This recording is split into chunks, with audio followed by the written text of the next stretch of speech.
Good afternoon, Joe Wenberg, Bluebird Semaphore.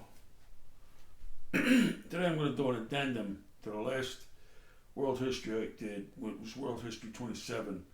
So this is going to be an addendum to World History 27 because there was a couple of things I wanted to say towards the end of that.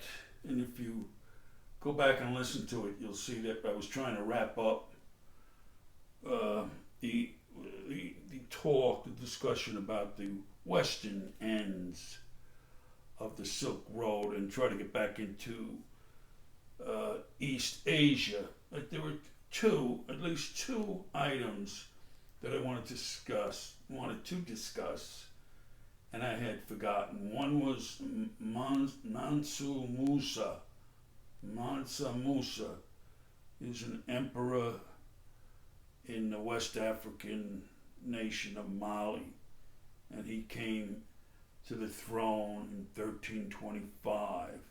That was one thing I wanted to discuss, and the other thing I wanted to discuss in a little more detail was how the world flipped at about 1500, 1520, when the riches of the New World started coming in to Western Europe. So first I'm going to talk about Mansa Musa, the fabulously wealthy West African emperor king from that nation, Mali, M-A-L-I. Now I got the diagram board up here, so I'm just going to make like this is West Africa, and this would be the eastern part. This would probably be the Red Sea. Okay, and this is Egypt. And this would be this great big Sahara Desert. And in here, somewhere, this is Mali. Probably a little closer to the coast. And the Niger River coming in through here and all that. We don't go into that. But anyway, about 1325, his grandparents, or maybe, grandparent, granduncle, whatever, they overthrew the previous emperor, and then there was an interim guy, and then Musa came to the throne. This man was fabulously wealthy. As a matter of fact, historically, he was and continues to be. He's not alive anymore, but his wealth, he can claim, and historians claim it for him, that he was the wealthiest man who ever lived. Okay? This man had more gold than you can imagine. I did the math a little earlier. I don't know how many thousands and thousands of pounds. Let me see. 24,000. Yeah. It's a famous journey he took from Mali. And in Mali, actually, the land had to be really bigger than that, because in here was Timbuktu, that fabulous and romantic place outside the Sahara, but in Mali, leading up and to various points. The routes, the trade routes would come to Timbuktu, and they would be bringing various commodities, and gold being a prime commodity. So he was of the Islamic faith, and as those people do, they like to take a trip to Mecca once in their life, which would be on the other side of the Red Sea. So he gets an aggregation of people, somewhere in the number of 80,000, all decked out in finest robes, gold threads, what have you. I think he had a personal entourage of 5,000 slaves in this caravan-like expedition to Mecca. And with him, he brought 24,000 pounds of gold in the bags on the camels. 24,000 pounds of gold. He wasn't, from the little that I read, he wasn't a braggart or somebody trying to impress everybody. He just had all this gold. It fell into his lap, so to speak, by being the emperor of Mali, because that's where the gold was, West African gold. And so he decided to take this trip and take all this gold with him. I think first he headed up to the North African coast, and then he went into Egypt and Cairo before he went to Mecca. An interesting side note of this is that as he was traveling, he was giving this gold away. He was giving it away for nothing. And it had such an impact on the gold market and money markets that they actually had you don't have enough money. It caused a deflation such that the people in these areas, the gold that they had was becoming to be worth less because it was there for you to just grab. It was free. So if you had gold, it was starting to bring less money. And that was a big problem, and it hung around for about 10 years. And so let's just try to get a grasp of how much gold this guy had. That his giving away of some of his gold caused the gold to, in these various countries, to decrease in value. Now, the reason why we know some of this, for a variety of reasons, but one of the reasons is, currently, if you take the gold coins from this era and you assay them, whatever the word is, you'll find that they're extremely pure gold. And that type of gold came from only one place, over here. So we know that the gold traveled over here. That much we know. And this is 1325 time frame. And because I like to think a little bit beyond what I'm reading, I'm trying to factor this into the trades that were going on in the day. For example, I won't even say any particulars because I don't know for sure, but I'm just speculating how much of this guy, Musa's gold, wound up in camel bags and continued along on the march to the east. It's speculation, but fabulously wealthy.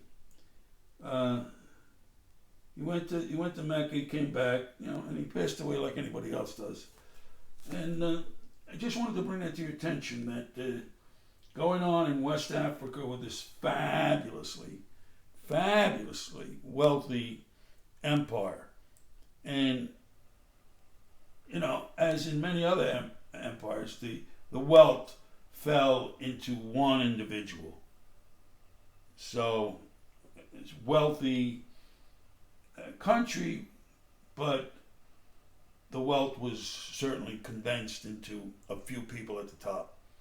But just imagine all that gold, 24,000 pounds.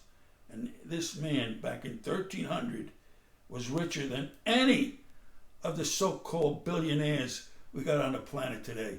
So all you so-called billionaires, go take a page out of Munz's book and find out what real wealth is, okay? There you go. Anyway, so now let's talk about what happened at 1500 when the discovery, the age of discovery, and the Spanish and Portuguese explorers were going to the west, going into the New World, finding gold, finding silver, filling up the galleons, and coming back to Portugal and Spain, making those countries fabulously wealthy. I mean, beyond our wildest imagination. And the top guy in all that wealth of kingdoms and and I can't say empires because there weren't really empires, but the kings and the countries and the princes. But the top guy at the time, and we're talking 1520, okay, 1525, 1530, was King Charles V of Spain. And the point that I find ironic is that across the seas, across the channel, stood old Henry VIII, a much more marvelous monarch than Charles V. Charles V was a grotesque, puny man, but he had all the wealth, and he basically was the emperor and the king of almost, probably 90% of the countries in and around Europe at the time. But young King Henry VIII was sitting in his island kingdom with no money, nothing to do but married the somewhat not attractive aunt of Charles V. So Henry VIII was in a bind. He wanted to get rid of that wife. He wanted money. He couldn't go to war because he couldn't raise the money to fight those guys. He had a lot of problems.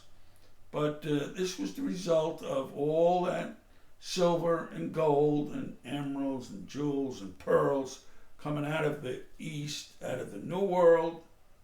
Yes, I said East, but we're talking the New World because obviously the globe is round, and as they were headed west, they were getting closer to the East, the explorers. So here they come with all their silver. And by the way, the largest, biggest ever silver mine, Bolivia. Bolivia had more silver than you could shake a stick at. So, the wealth was fabulous. It caused the world to flip. No longer was everybody looking to the East as the driving force of all the riches and all the wealth. They were now looking at Western Europe. And actually, it has kind of stayed that way for a very long time. I think right now we're probably in very changing times. We don't know what's going to happen. But it stayed like that. The West was calling the shots. They had the money. And when you have the money, you can call the shots. So that's what I wanted to say. I think I said enough about it. Charles V of Spain accumulated all the wealth. Henry VIII, a much more, I would say, a kingly, noble-like individual, just on a personal level, didn't cash in. Now, his daughter, Queen Elizabeth I, or probably second or whatever, she did try her best to get that money, giving letters of whatever they are to letters of marque or what have you to her boyfriends to go out and attack the Spanish galleons coming back and take their gold and bring it in. Plus, she was trying to open up her own colonies, and they would eventually prevail. Of course, they destroy the Spanish Armada, they take over India, and the rest is history. Oh, that's right, this is world history. But amazing amounts of money started to accumulate in Western Europe, and therefore Western Europe became the focal point of the world for 400 or 500 years. And now things are kind of changing, I think, but it's just an opinion. And I really don't pay too much attention to current events because, to me, there's a lot of baloney out there. But that being said, let me wrap this up. And I'm trying to get more information on East Asia, and I will. I think I told you the last time that the Ocean City Public Library is open with some pretty darn good hours. So I'll be going up to there. It's a stone's throw from where I live, so it should be all right. So that's that. So thanks for listening. That was World History Addendum. World History 27 Addendum. Okay, thanks for listening. Bye-bye.